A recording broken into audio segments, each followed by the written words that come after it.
For nearly 50 years, South Africa's cruel apartheid system enforced racial segregation, shaping every single aspect of life. While apartheid was a political system, its foundation was psychological, rooted in biases, group identity, and unconscious prejudice. Even after its end, these psychological effects lingered, influencing social interactions even today.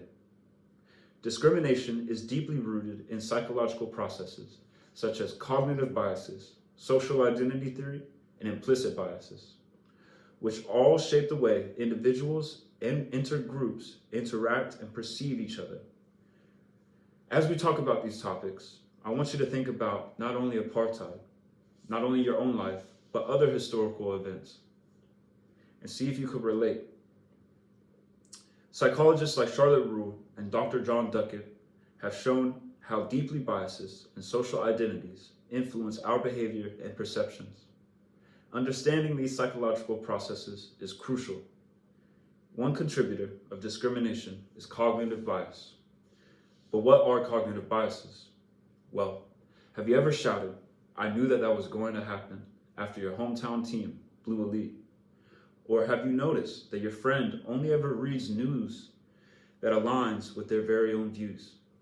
These are just a few examples of cognitive biases, which can lead strictly to discrimination and prejudice.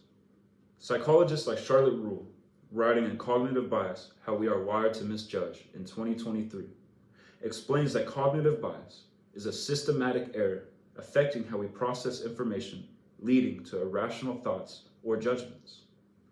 While cognitive biases affect how we view individuals and groups, social identity theory explains how group affiliations shape our attitudes towards others. Proposed by Henry Toffel and John Turner in the 1970s, social identity theory explains and suggests that we as people derive part of our self-concept from the groups we belong to, such as social class, ethnicities, family, and even favorite sports and sport teams. These groups provide us with a sense of purpose and a sense of belonging. However, understanding how social identities influence our interactions help us better engage with individuals outside of our group, and even more importantly, how the groups interact with each other. While social identity theory shapes how we categorize ourselves and others, implicit bias operates at an unconscious level, influencing our judgments without us even realizing it. Have you ever been surprised when a young child speaks with a very advanced vocabulary, or felt slightly more comfortable around someone who shares your background? These subtle unconscious reactions are examples of implicit biases.